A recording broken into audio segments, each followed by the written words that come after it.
할렐루야. 부활이요 생명이신 주님을 찬양합니다. 날짜상으로 오늘이 부활절이지만 우리가 다음 주일날 공식적으로 모여서 함께 예배를 드리도록 하겠습니다. 오늘도 부활에 관한 말씀을 드리겠습니다. 여러분, 교회란 무엇이라고 생각하십니까?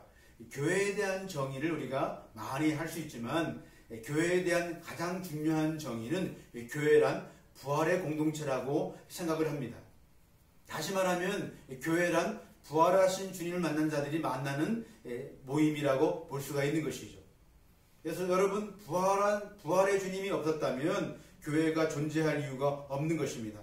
사도 바울의 말씀처럼 예수님의 부활이 없다면 우리의 믿음은 헛된 것이 되고 모든 사람 가운데 가장 불쌍한 자가 될 것입니다. 얼마 전 도올 김영욱의 마가복음 강해라는 책을 읽어보았습니다. 이분이 이제 신학교까지 나왔지만 예수님 안 믿고 예수님 인정하지 않는 사람입니다. 이런 철학자가 어떻게 성경을 강의했는지 궁금해서 읽어보았습니다. 이분이 이제 성경을 강의하는데 아니나 다를까 성경 인본주의적으로 해석했음을 볼 수가 있었습니다. 그가 부활에 대해서 이런 이야기를 했습니다. 부활이란 십자가에 못 박혀 죽었던 인간 예수가 사흘 만에 죽었다가 해방되어 다시 살아난 이야기다. 사람이 완전히 죽었다가 다시 살아났다는 것은 우리의 인과적 상식으로 볼 때 사실이 될 수 없는 것이다. 초대교회 공동체가 예수의 부활을 믿었던 것은 실존적 의미로 믿은 것이다. 예수의 부활을 선포하고 믿음으로써 인간 예수를 하나님의 아들 그리스도로 만든 것이다. 예수의 부활은 실제 육체로 부활한 것이 아니라 갈릴리 민중의 지평 위에서 부활한 것이다 라고 이야기를 했습니다. 학자답게 좀 어렵게 이야기를 했지만 쉽게 말하면 예수님의 부활은 만들어낸 사건이다. 예수의 부활은 거짓된 사건이라고 그런 해석을 했습니다. 부활을 어떤 실제적인 사건으로 보지 않고 어떤 의미적인 사건으로 본 것이죠. 더 나아가서 예수님의 재림, 천국, 또 모든 것들을 다 의미적으로 해석했습니다. 심지어 교회도 그는 부정을 했습니다. 왜 그랬을까요? 왜 그렇게 볼까요? 예수님의 부활을 믿지 않기 때문입니다. 과학만 신뢰하고 과학만 믿고 기적의 사건을 인정하지 않기 때문이죠. 많은 사람 존경하는 일본의 신학자 우찌무라 간조라는 분이 계십니다. 이분에게 하루는 어떤 학생이 와서 이런 질문을 했다고 합니다. 선생님, 저는 성경을 아무리 봐도 믿어지지 않는 부분이 있습니다. 그것은 바로 기적입니다.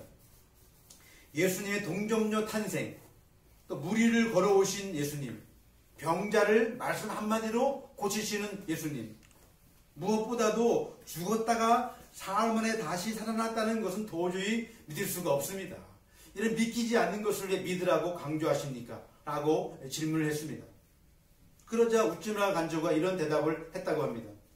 학생, 성경에서 사람의 이성으로 받아들이기 힘든 기적들을 다 제거한다면 성경 표지만 남을 것이네. 성경 표지 껍데기만 남을 것이네 라고 대답을 했다고 합니다.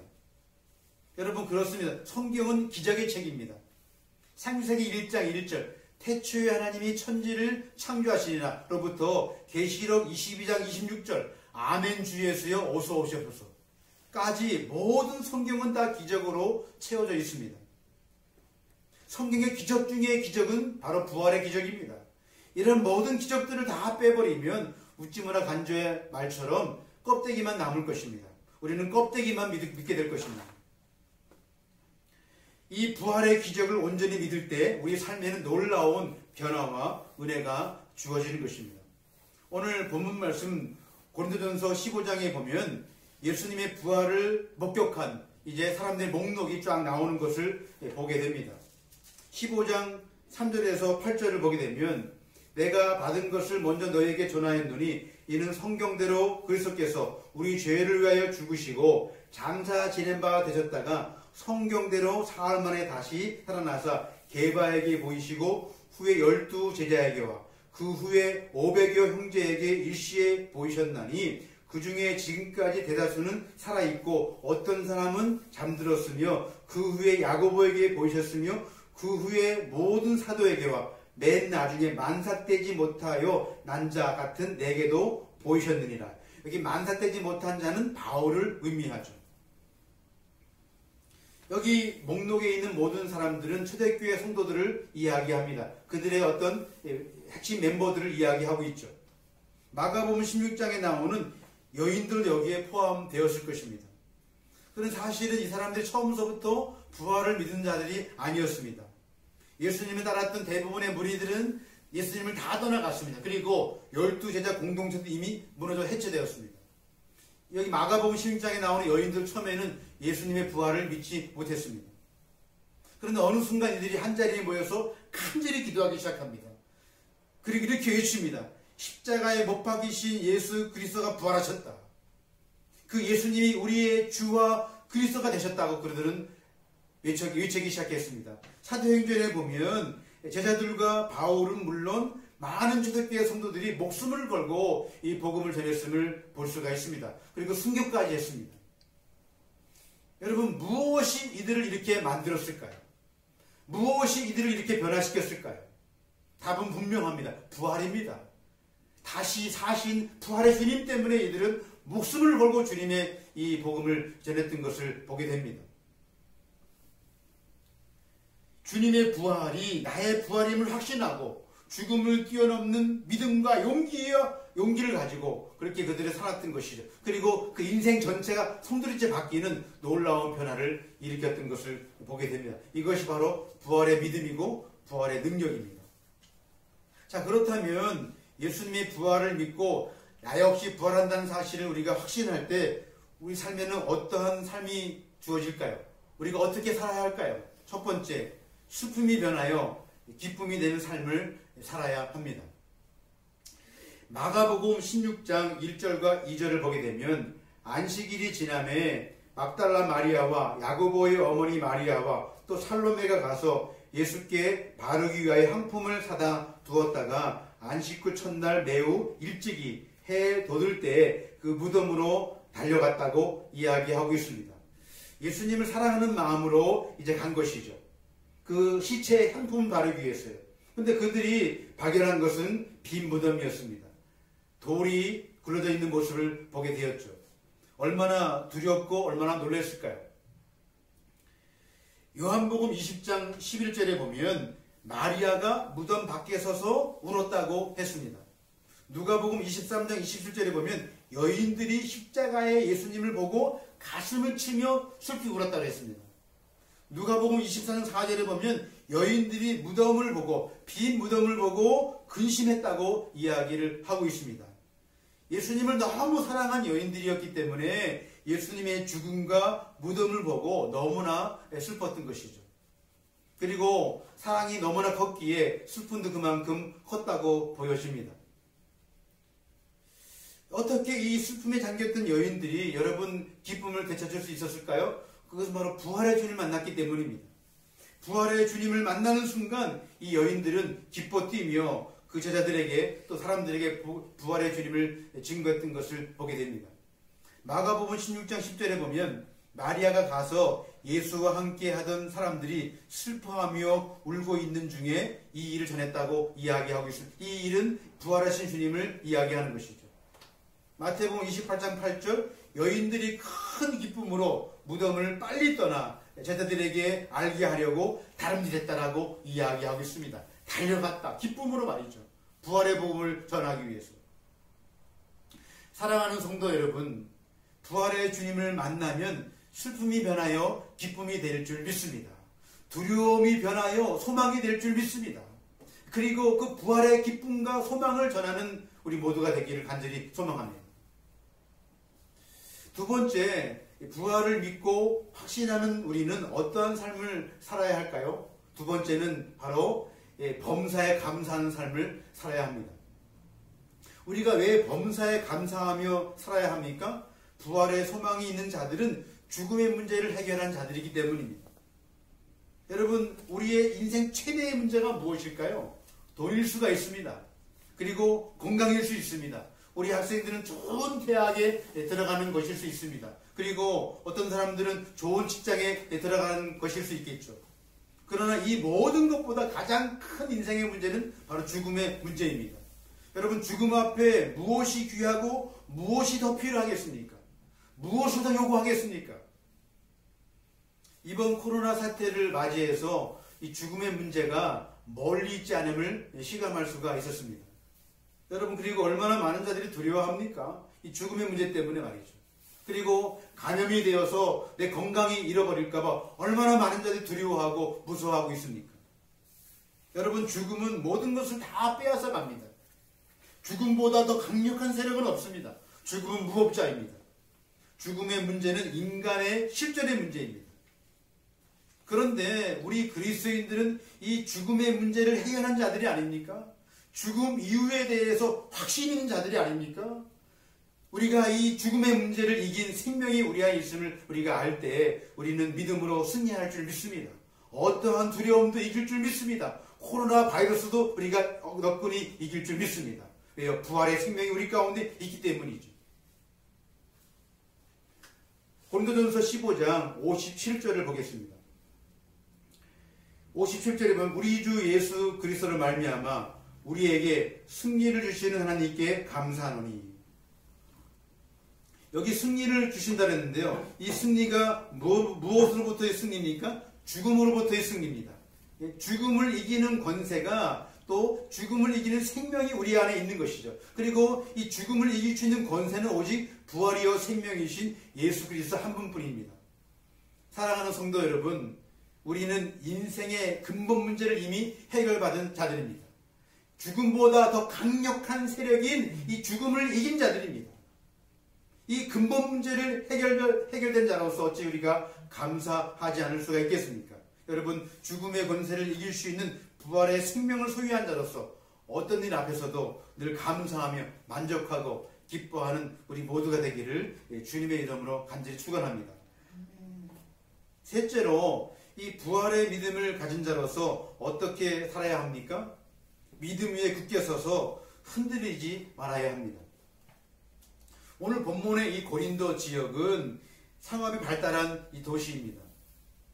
그래서 고린도에는 많은 사치가 넘쳤고요, 또 죄가 넘치는 도시였습니다. 성적으로 문란한 도시였습니다. 바울이 이런 도시에서 복음을 전했고 교인들이 생겨났고 이 교회가 탄생을 한 것이죠. 그런데 문제는 이 고린도 지역 사람들이 예수를 믿고 교회를 나오긴 나오는데 여전히 세상의 유혹에 이기지 못해요.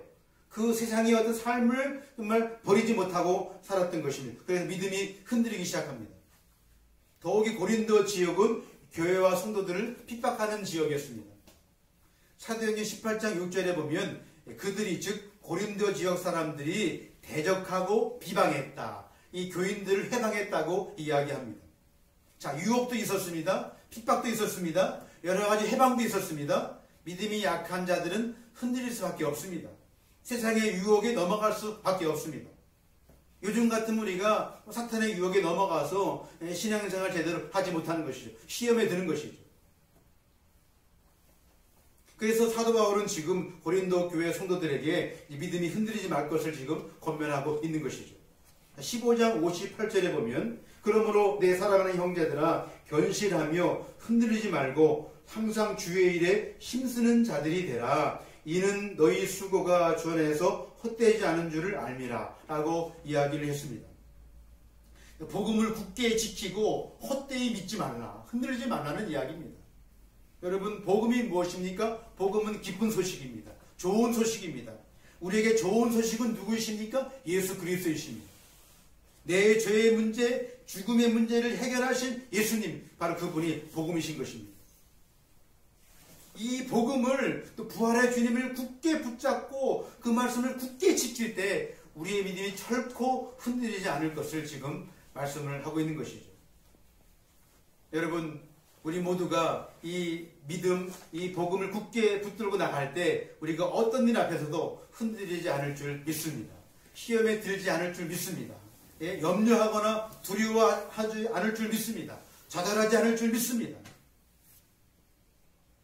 이 55절과 58절을 이제 새 번역으로 읽어보면 더 실감납니다. 제가 읽어보겠습니다. 죽음아, 너희 승리가 어디 있느냐? 죽음아, 너의 독침이 어디 있느냐? 죽음의 독침은 죄요, 죄의 권세는 율법입니다. 그러나 우리는 우리 주 예수 그리스도를 말미암아 우리에게 승리를 주시는 하나님께 감사합니다. 그러므로 나의 사랑하는 형제 자매 여러분, 굳게 서서 흔들리지 말고 주님의 일을 더욱 많이 하십시오. 여러분이 아는 대로 여러분의 수고가 주님 안에서 헛되지 않은 줄 압니다. 라고 번역을 했습니다. 이 세상은 죽음과 사망의 그림자로 가득 차 있습니다. 요즘 우리가 그것을 여러분 실감하지 않습니까? 이 죽음과 사망을 이기는 유일한 길은 부활입니다. 죽음을 위협하고 죽음으로부터 흔들리지 않고 이길 수 있는 가장 강력한 능력은 바로 부활의 생명입니다. 부활의 생명을 소유할 때 우리는 이 모든 것로부터 승리할 수가 있는 것이죠. 사랑하는 성도 여러분, 부활의 주님을 말미암아 흔들림 없는 믿음으로 승리하시기를 간절히 소망합니다. 말씀을 마무리하겠습니다. 여러분, 부활의 주님을 만나면 분명한 변화가 일어납니다. 부활의 믿음, 부활의 능력은 우리의 모든 걸 바꿀 수 있는 힘이 있습니다. 날마다 부활하신 주님을 바라보십시오. 날마다 부활하신 주님과 교제하십시오. 슬픔이 변하여 기쁨이 될 줄 믿습니다. 범사에 감사하게 될 줄 믿습니다. 흔들림 없는 믿음으로 여러분, 우리 모두가 주의 일에 힘쓰며 승리하는 은혜가 있기를 간절히 주님의 이름으로 축원합니다. 같이 기도하시겠습니다. 기도하겠습니다. 부활이요 생명이신 주님을 찬양합니다. 예수님의 부활이 나의 부활임을 믿습니다. 죽음의 권세를 이기신 부활의 생명이 우리 안에 있음을 믿습니다. 부활을 확신하고 믿은 자로서 매 순간 예기치 못하는 고난과 슬픔이 나게 찾아와도 그 슬픔과 고난을 기쁨으로 바꾸게 하시고 늘 범사에 감사하게 하시고 믿음에 굳게 서서 흔들리지 않게 하여 주옵소서. 어떤 일 앞에서도 두려워하거나 좌절하지 않게 하시고 믿음이 약해지지 않게 하옵소서. 다음 주에는 함께 모여서 감격스러운 예배로 드릴 수 있도록 하나님 인도해 주시옵시고 모든 성도님들의 건강과 가정과 직장과 생업을 지켜주시고 도와주시옵소서. 코로나 바이러스 사태로 고통당하는 영혼들을 긍휼히 여기시고 위로하여 주시옵소서. 하나님 앞에 겸손히 엎드려 기도하게 하여 주시옵소서. 이번 선거를 통하여서 하나님을 인정하고 하나님을 두려워하는 자들이 많이 선출되어서 이 나라, 이 민족이 하나님이 원하시는 나라가 되게 하여 주시었길 아버지 원하옵나이다. 우리 모든 성도님들 이 부활주의를 맞이하여서 주여 부활이여 생명이신 주님을 통하여서 죽음을 이기는 생명이 있게 하시고 어떠한 주의 어려운 가운데도 믿음으로 승리하며 하나님께 영광 돌리게 하여 주시옵소서. 다시 만날 때까지 늘 주님과 동행하며 주여 주님의 은혜를 우리 모두가 누리는 역사가 있게 하여 주시옵소서. 예수님의 이름으로 간절히 기도하옵나이다. 아멘.